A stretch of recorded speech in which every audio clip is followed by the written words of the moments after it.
तो आज हम पढ़ने वाले हैं क्लास 8 हिंदी खेमा का क्वेश्चन आंसर। तो यहाँ पर पाठ से 5 क्वेश्चन दिए गए हैं। पहला क्वेश्चन है, खेमा कसारा के होटल पर काम क्यों करता था। ठीक है, इसका आंसर हम लोग देखते हैं। तो इसका आंसर मैंने लिखा है, खेमा के पिता ने गरीबी के कारण खेमा को कसारा के यहाँ बेच दिया था, इसलिए खेमा कसारा के होटल पर काम करता था। देखिए, अगर आपने चैप्टर पढ़ लिया है तो आपको सारे क्वेश्चन, सारे आंसर आपको अच्छे से समझ में आएंगे। अदरवाइज अगर आपने चैप्टर नहीं पढ़ा है तो पहले चैप्टर पढ़िए, उसके बाद आप लोग क्वेश्चन सॉल्व कीजिएगा। तो यहाँ पर हमने पार्ट सी का पहला क्वेश्चन सॉल्व किया। दूसरा क्वेश्चन है कि खेमा द्वारा चप्पल की मांग करने पर कसारा ने बेरुखी क्यों दिखाई। इसका आंसर क्या होगा? इसका आंसर होगा क्योंकि कसारा के मन में खेमा जैसे छोटे बच्चों के प्रति जरा भी दया का भाव नहीं था, इसलिए खेमा द्वारा चप्पल की मांग करने पर कसारा ने बेरुखी दिखाई। जब खेमा ने कसारा से चप्पल मांगा था तो कसारा ने क्या कहा था कि अभी सिर पर चप्पल रख दूंगा, चल अपना काम कर, बड़ा आया चप्पल पहनने वाला, ये कहकर कसारा ने खेमा को भगा दिया था। ठीक है, जब खेमा ने कसारा से चप्पल मांगा था तो कसारा ने इसी तरह का बर्ताव खेमा के साथ किया था। तो आपके सेकंड नंबर का आंसर में है, अपने पैरों पर पानी गिराने से खेमा को तसल्ली क्यों मिलती थी। देखिए, जब कसारा से खेमा ने चप्पल मांगी तो कसारा ने उसे डांट दिया, बेरुखी उसके साथ की। तो खेमा जो 9 साल का बच्चा था, वो धूप में इधर उधर नंगे पांव भागता दौड़ता काम करते रहता था। और जब भी वो गिलास धोने के लिए जाता था, चाय का जूठा गिलास, तो पहले वो अपने पैर पर पानी गिराता था, फिर जाके गिलास धोता था। ऐसा वो क्यों करता था? क्योंकि उससे उसके पैर जलते थे, और जब वो अपने पैरों पर पानी गिराता था तो उसको ठंडक मिलती थी, तसल्ली मिलती थी, इसलिए वो अपने पैरों पर पानी गिराता था। तो इसका आंसर मैंने लिखा है, गर्मी के मौसम में खाली पैर काम करने पर खेमा का पैर जलता था, इसलिए अपने पैरों पर पानी गिराने से खेमा के पैरों की जलन दूर होती थी और उसे तसल्ली मिलती थी। ठीक है, तो ये हो गया आपका थर्ड नंबर का आंसर। 4 नंबर का क्वेश्चन है, किन परिस्थितियों में खेमा के पिता ने उसे बेच दिया था। इसका आंसर है, खेमा के पिता बहुत गरीब थे, इसलिए खेमा के पिता ने खेमा तथा उसके अन्य भाइयों को बेच दिया था तथा अपने बच्चों के भरण पोषण के दायित्व से मुक्त हो गए थे। खेमा के माता पिता इतना ज़्यादा गरीब थे कि वो अपने बच्चों का भरण पोषण नहीं कर सकते थे। तो खेमा के पिता ने क्या किया था, खेमा की ही तरह उसके जो और भी भाई थे उसको भी दूसरों के यहाँ बेच दिया था, क्योंकि उसके पिता बच्चों का भरण पोषण नहीं कर पा रहे थे, तो मजबूरी में उन्हें अपने बच्चों को बेचना पड़ा। हो गया आपका 4 नंबर का आंसर। 5 नंबर में है, जब लेखक ने खेमा के पिता से कहा कि वे खेमा को अपने साथ ले जाकर पढ़ाना चाहते हैं, तब उसकी आंखें क्यों भर आई, अपना विचार दीजिए। जब लेखक ने खेमा के पिता से कहा कि मैं आपके बेटे को ले जाकर पढ़ाना चाहता हूँ, एक अच्छा आदमी बनाना चाहता हूँ, तो उसके पिता की आंखें भर आई। ऐसा क्यों हुआ, उस पर अपना विचार देना है। तो यहाँ पर आपका आंसर ये रहा, खेमा के पिता के मन में अपने संतान के प्रति अनुराग जाग गया था, क्योंकि खेमा के पिता ने उसे अपनी इच्छा से नहीं बल्कि मजबूरी में बेचा था। इसलिए जब लेखक ने खेमा के पिता से कहा कि वे खेमा को अपने साथ ले जाकर पढ़ाना चाहते हैं, तब उसकी आंखें भर आई। ठीक है, ये हो गया आपका 5 नंबर का आंसर कंप्लीट। यहाँ पर पार्ट से का ये सारा क्वेश्चन कंप्लीट कर लिया है। अब पार्ट से आगे के कुछ क्वेश्चंस यहाँ पर दिए गए हैं, चलिए हम उसको देखते हैं। पाठ से आगे का पहला क्वेश्चन है, खेमा कहानी पढ़कर आपके दिमाग में कौन कौन से प्रश्न उठ रहे हैं। देखिए, पाठ से आगे में जितने भी क्वेश्चंस हैं, इसके आंसर जो हैं अलग अलग भी हो सकते हैं। क्यों हो सकते हैं? यहाँ पर आपको अपना ओपिनियन, अपना विचार यहाँ पर लिखना है कि आप इन प्रश्नों का आंसर अपने अनुसार भी दे सकते हैं। ठीक है, जैसे कि यहाँ पर क्या कह रहा है कि खेमा कहानी पढ़कर आपके दिमाग में कौन कौन से प्रश्न उठ रहे हैं। तो आप लोगों के मन में अलग अलग प्रश्न उठ रहे होंगे, अलग अलग तरह के, तो इसका आंसर भी क्या हो सकता है, अलग अलग हो सकता है। जैसे देखिए, यहाँ पर मैंने इसका आंसर लिखा है, इस कहानी को पढ़कर मेरे दिमाग में यही प्रश्न उठ रहे हैं कि क्या कोई इंसान कसारा की तरह निर्दयी हो सकता है। संतान के भरण पोषण के दायित्व से मुक्त होने के लिए क्या संतान को बेच देना सही है, इत्यादि और भी बहुत सारे प्रश्न उठ सकते हैं। तो इसका आंसर आप बच्चों का अलग अलग हो सकता है। देखते हैं सेकेंड क्वेश्चन। सेकेंड नंबर का क्वेश्चन है, कसारा से चप्पल मांगने पर खेमा को फटकार लगी, उसके बावजूद वह काम करने लगा, आप रहते तो क्या करते।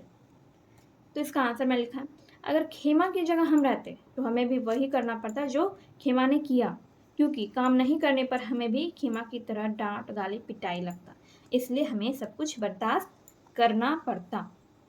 देखिए, कोई भी बच्चा अगर खेमा की जगह पर होता तो उसे वही चीज़ करना पड़ता जो कि खेमा ने किया, क्योंकि अगर वो काम नहीं करेगा तो उसको भी पिटाई लगती, गाली पड़ती, डांट पड़ती।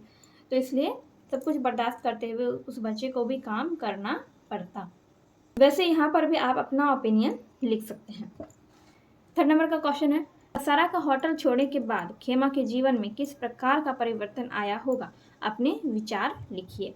इसका आंसर मैंने लिखा है, कसारा का होटल छोड़ने के बाद खेमा के जीवन में निम्न परिवर्तन आए होंगे, जैसे खेमा को भरपेट खाना मिलता होगा और कपड़े और चप्पल भी मिलता होगा। कपड़े भी मतलब पहले वो कपड़े तो पहनता ही था, लेकिन फटे हुए कपड़े पहनता था, चप्पलें तो उसके पास थी ही नहीं।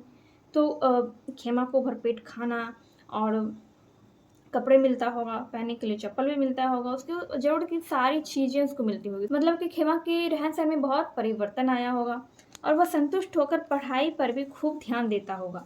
वह निडर तथा आत्मविश्वास से भर गया होगा। वह निडर भी हो गया होगा, उसको अब किसी का डर नहीं था, क्योंकि वो जब कसारा के यहाँ पर रहता था तो उसको कसारा से बहुत ज़्यादा डर लगता था, क्योंकि कसारा उसको मारता पीटता था, उसको गाली देता था, ठीक है, और उससे बहुत सारा काम करवाता था। लेकिन जब वो लेखक के पास आया, उनके साथ रहने लगा, तो वो निडर हो गया होगा और उसका मन जो है आत्मविश्वास से भर गया होगा। उसको बहुत कॉन्फिडेंस आया होगा कि अब मेरा जीवन सही हो गया आपका 3rd नंबर का आंसर। 4 नंबर में है, बाल मजदूरी की तरह समाज में अन्य कुप्रथाएं भी प्रचलित हैं, उन पर चर्चा कीजिए। बाल मजदूरी की तरह समाज में अन्य कुप्रथाएं भी प्रचलित हैं, जैसे कि जाति प्रथा, बाल विवाह आदि, जिस पर आज के समय में काफ़ी हद तक कानून द्वारा रोक लगाई गई है।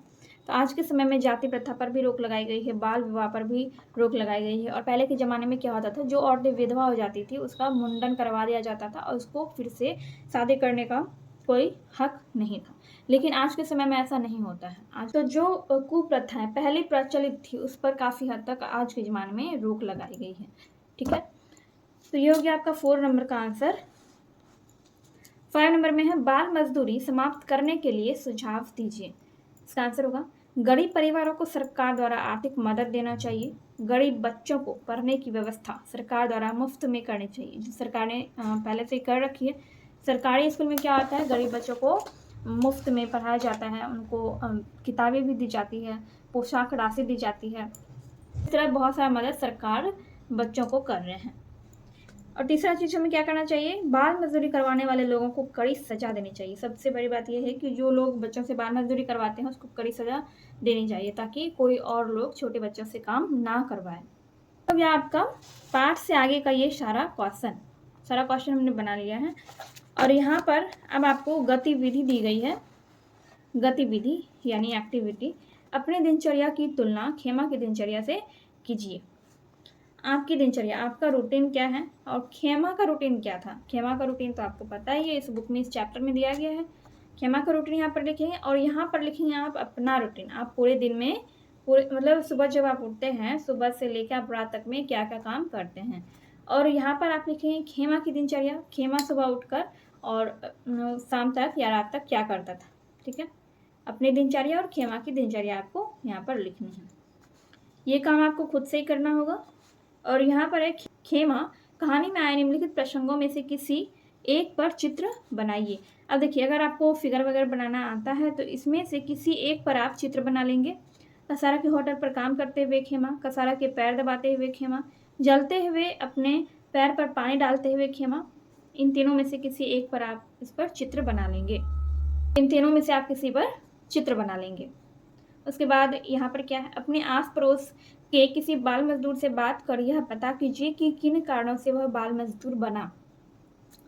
तो ये सारी एक्टिविटी है, ये आपको खुद से करनी है। बाकी जो भी क्वेश्चन वगैरह था मैंने आपको सारा क्वेश्चन यहाँ पर बता दिया है। और इस चैप्टर को मैंने आपको पहले ही पढ़ा दिया था। उसमें जो भी वर्ड मीनिंग वगैरह थे इस चैप्टर्स में, जो कि कुछ वर्ड मीनिंग्स ऐसे भी होते हैं जो कि समझ में नहीं आता कि इसका अर्थ क्या होगा, तो उसका अर्थ भी मैंने आपको पिछले वीडियो में बता दिया है। अगर आपने पिछला वीडियो नहीं देखा है तो देख लीजिए, लिंक आपको इस वीडियो के डिस्क्रिप्शन बॉक्स में मिल जाएगा। आज की वीडियो में बस इतना ही। चलिए हम मिलते हैं नेक्स्ट वीडियो में।